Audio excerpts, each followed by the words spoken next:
Daniel Craig, how are you? I'm good, how are you? Good. Last time we spoke to you, you were about to unleash Bond on the world and you weren't sure how it would be received. You must be just doing a giant phew. Yes, kind of, yeah. I mean, it's kind of worked out rather well, so I'm not complaining, that's for sure. Absolutely. As franchises go, this is a pretty good one. It was either this or Police Academy films you were saying last time. That's so right, you're right, you remembered, thank you. Yeah. Unfortunately, well, Daniel did say to us he wasn't interested in our suggestion for the Police Academy franchise. I still think it's called Steve Guttenberg's Return. Right. He's up for it. I think you should pitch it. It's obviously not me. I'm the wrong person to pitch it to, but I'm sure somebody would listen to you. Excellent. But would you be in it? No. As the tall black guy? No. Right.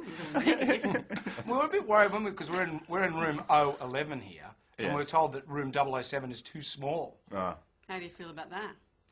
Not a huge, not a huge amount, but I mean, I didn't even know there was a 007 in the hotel. But it's the first time I've ever heard 007 too small.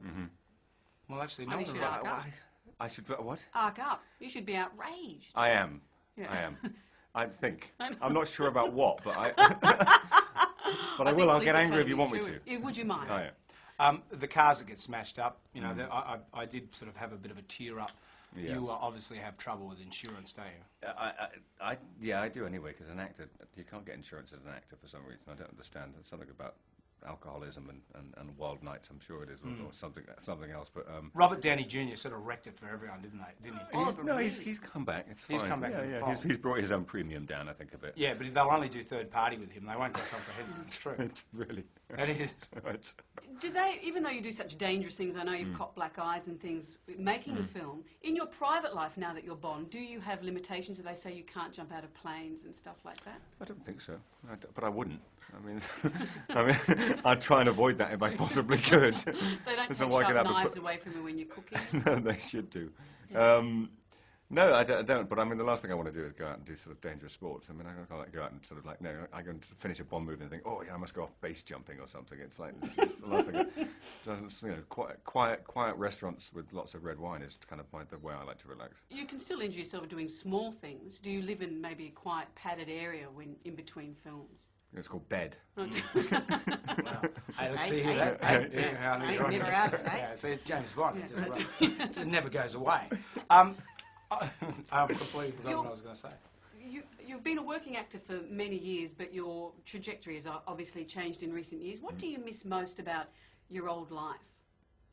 The privacy level is probably sort of the easiest thing to say, but I mean, at the moment, obviously, things are as heightened as they could possibly be. So, privacy is not really kind of on the agenda. I live in hotels at the moment because we're selling the movie, but you know, things, you know, just things that sort of you can do off the cuff, like, so let's go for a drink at the pub. It's not quite that easy anymore.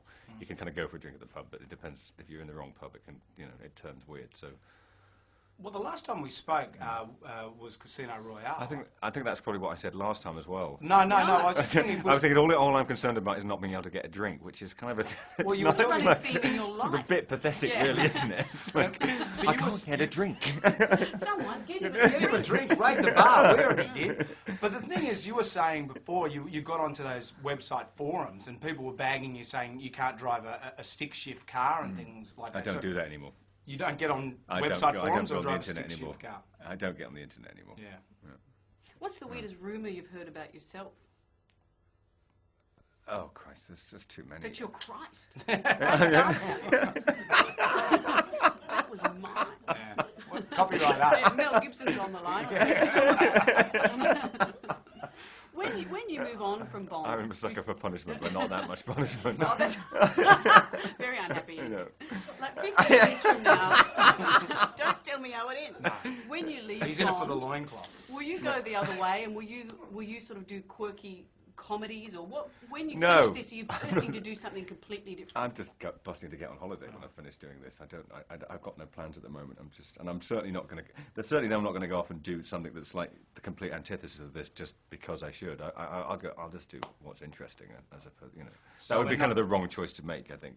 So go off and do some quirky sort of, you know, slapstick comedy because I've just done this. So we're not going to see you on Cannonball Run 4. Yeah, they're making that. Yeah, well... I heard I they were. see. Well, we just need some... Oh, yes, look at the eyes like that, see? We're the same genre, of age, of course, but, yeah, Cannonball 4 means a lot. What was the film, when you, apart from Bond, that you would have seen as a kid and said, oh, I want to do that?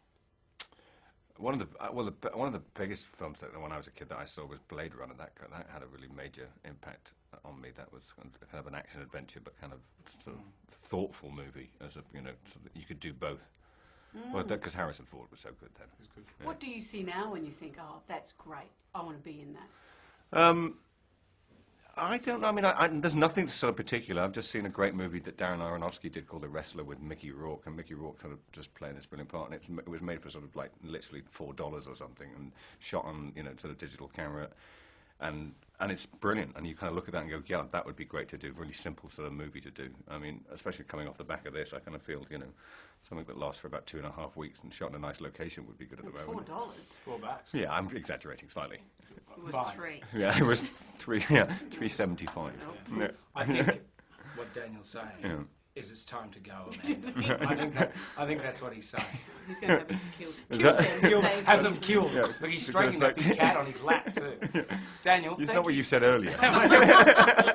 Daniel, thanks for having us in your hotel room. It's so cool. It's nice to see you.